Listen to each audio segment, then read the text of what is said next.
Bien, a continuación trataré de analizar una serie de escritos o ensayos que están asociados al concepto o la idea de arquetipo, con respecto, obviamente, a Jorge Luis Borges. La idea de lo que significa un arquetipo no es en sí una idea, digamos, muy compleja, pero sí lo es lo que relaciona el mismo con lo que denominara Kant a priori. Me refiero tanto al a priori externo, que es el espacio, como al a priori interno, el tiempo. Veamos en primer lugar qué es un arquetipo. Un arquetipo es, para el pensamiento platónico, como también para el tratamiento que hace del mismo el psicólogo suizo Carl Gustav Jung, una especie de formulario o receptáculo que es llenado por el hombre, por cada hombre, quien determina así una imagen arquetípica. O sea, una cosa es el arquetipo y algo distinto es la imagen arquetípica, que es la imagen que cada uno de nosotros nos hacemos de un arquetipo en general, o sea, una imagen particular sería. Se deduce entonces que la posesión del arquetipo es a nivel general un atributo humano, mientras que la imagen arquetípica es subjetiva, personal. Si bien para dos personas una imagen arquetípica será en general distinta, su sustento, su esencia, por así decirlo, es la misma. ¿A qué me refiero al relacionar al arquetipo con los a priori kantianos? O sea, no es tan difícil de entender que un arquetipo, en fin, todo el quehacer del hombre está asociado al espacio y al tiempo. Pero quizás el concepto de arquetipo lo esté de una forma más profunda. Veamos, todas nuestras percepciones están inevitablemente sumergidas en el espacio y el tiempo, de donde la cuestión es cómo se entrelazan espacio, tiempo y arquetipo. Entiendo que nuestras imágenes arquetípicas a nivel subjetivo deben estar inmersas en el espacio-tiempo, pero está también la cuestión o interrogante acerca de la génesis de lo que denominamos arquetipos. O sea, cómo se origina, cómo nace el arquetipo. Veamos, cuando más complejo es el arquetipo, mayor será su dependencia del espacio y el tiempo. No en cuanto a su característica primordial, sí en cuanto a imagen arquetípica. O sea, no como hecho general, sí como hecho particular, como hecho subjetivo. Veamos un ejemplo medianamente simple, que corresponde al arquetipo de lo que entendemos por Dios.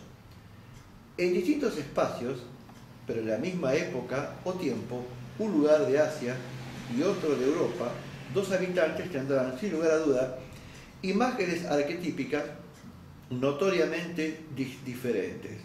También en un mismo lugar, pero en distintas épocas, estas imágenes cambiarán. Creo que no es necesario tampoco un cambio de continente o de cultura para distinguir o notar esta diferencia. En un mismo lugar o localidad, seguramente dos personas tendrán imágenes arquetípicas distintas.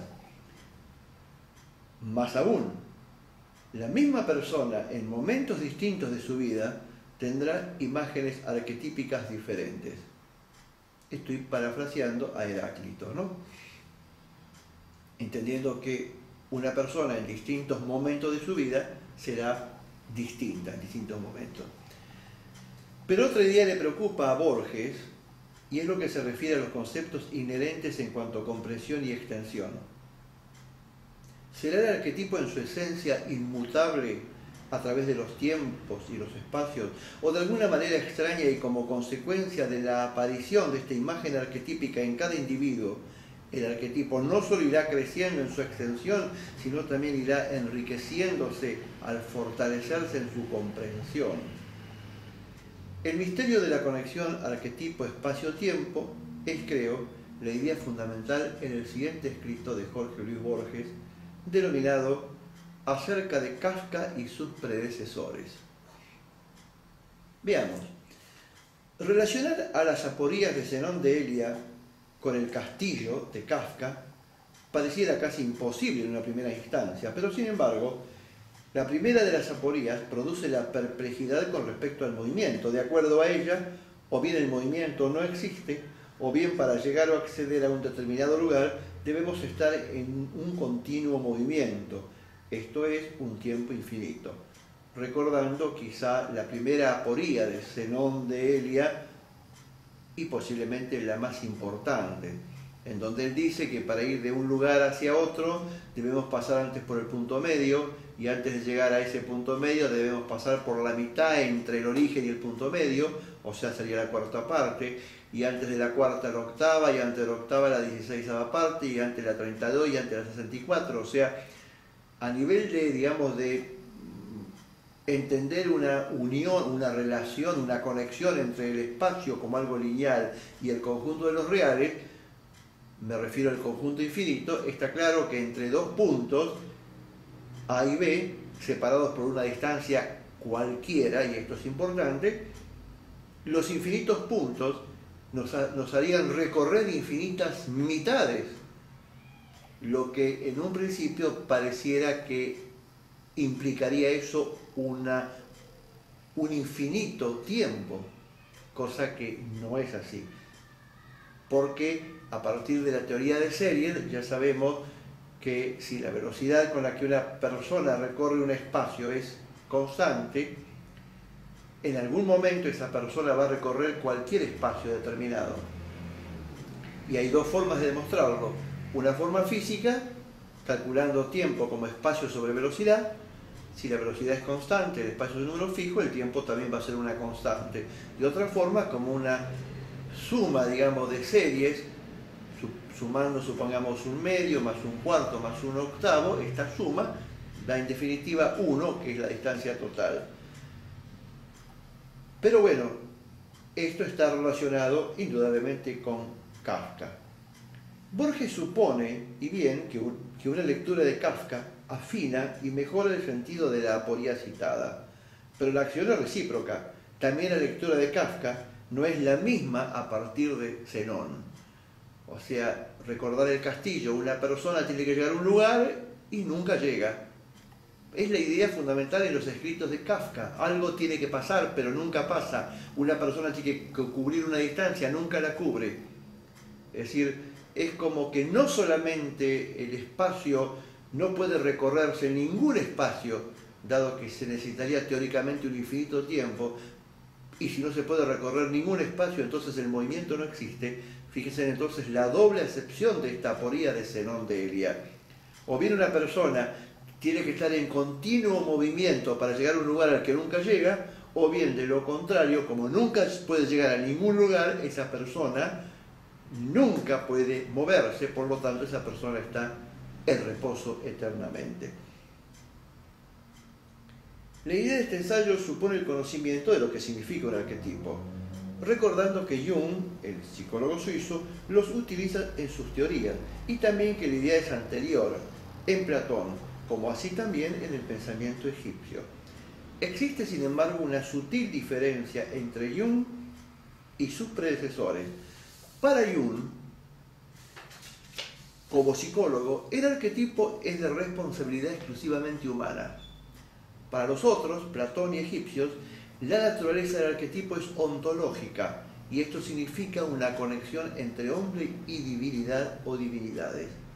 Pero en cuanto a lo que es un arquetipo en sí, como casillero vacío y posibilidad de ser llenado, por una imagen arquetípica, los conceptos no difieren. Acá quizás puede ser importante o interesante hacer un breve comentario a los escritos de Platón. Platón tiene sus diálogos divididos en diálogos tempranos, diálogos medios y diálogos tardíos. En los diálogos tempranos, el propósito de Platón es casi un propósito matemático. Es la idea de generalizar el concepto de bondad, el concepto de justicia, el concepto de belleza, como conceptos, digamos, generales.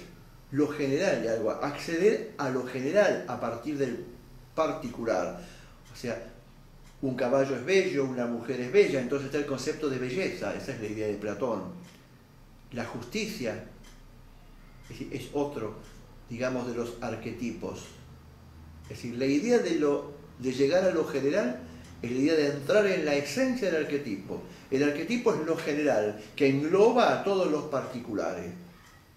Recordando siempre que lo general no es propio del hombre como tal, sino que es propio del arquetipo. Lo que es inherente al hombre es su imagen arquetípica, es la imagen que él se hace del arquetipo.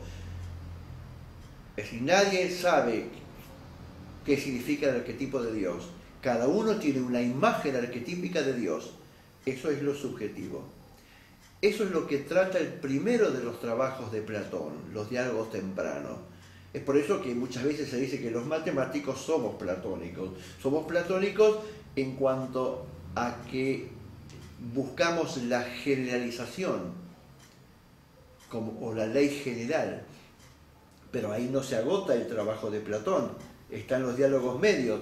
Ahí el trabajo es más delicado de Platón. Platón ahí trata de establecer una conexión entre el arquetipo, el hombre y Dios. Es decir, Dios es el dueño de los arquetipos, por así decirlo. Nosotros somos los responsables de una imagen arquetípica, pero Dios es el responsable del concepto general. Estos ya son los diálogos medios. Esto es un problema ontológico. Dios existe para el platónico y ese Dios que existe es el dueño del arquetipo como sustento general. Nosotros tenemos las imágenes arquetípicas. Y el tercero de los diálogos tardíos, es el más complejo, es el más complicado para una mente como la griega, porque es el que trata de demostrar de qué manera el hombre establece la conexión entre su imagen arquetípica y el arquetipo general. O sea, ¿por qué el hombre, por ejemplo, tiene el arquetipo de Dios? ¿Cómo hace para acceder a eso?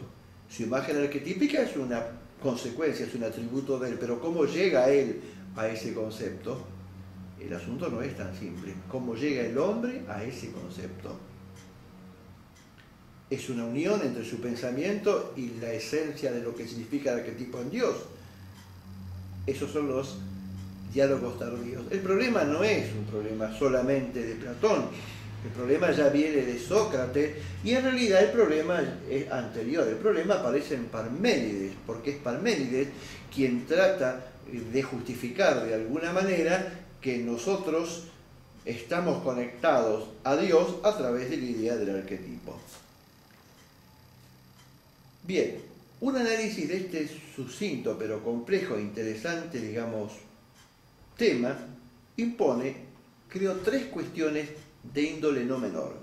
Primera, ¿es suficiente una causalidad lógica para subordinar como efecto a una imagen arquetípica, esto es, el tipo, a una supuesta causa general, el arquetipo? Segundo, ¿el tránsito de arquetipo a imagen arquetípica admite solución de continuidad? Es decir, ¿no será necesaria una actividad dinámica intermedia u operación constructiva? Algo así como un operador en el sentido de Piaget, como conexión entre arquetipo e imagen arquetípica. Observemos que esta es la cuestión fundamental de los diálogos tardíos de Platón. Y además, lo que constituye el leitmotiv de este escrito, ¿es el arquetipo inamovible en el tiempo o mutatis mutandi se modifica a través de la imagen arquetípica generada por cada ser humano, que de alguna manera no solo entra en el arquetipo, sino que también aumenta su extensión y de esta manera lo enriquece, dándole así una nueva perspectiva que no evade su esencia, pero la completa? Está claro que las dos cuestiones primeras están conectadas entre sí. El arquetipo no es condición solamente suficiente, vale decir, no subsiste sin al menos la existencia de una imagen arquetípica. Un hombre, al menos una inteligencia de características similares a la inteligencia humana que sustente ese arquetipo. Citando a Jung, por ejemplo, la imagen arquetípica que un hombre particular construye acerca de Dios la permite el arquetipo Dios.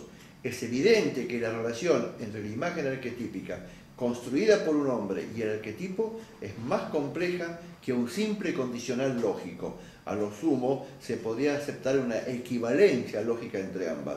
El arquetipo permite construir la imagen arquetípica inherente a la condición humana y esta construcción afirma, pero determina también la existencia del arquetipo. Hasta aquí la problemática de los arquetipos.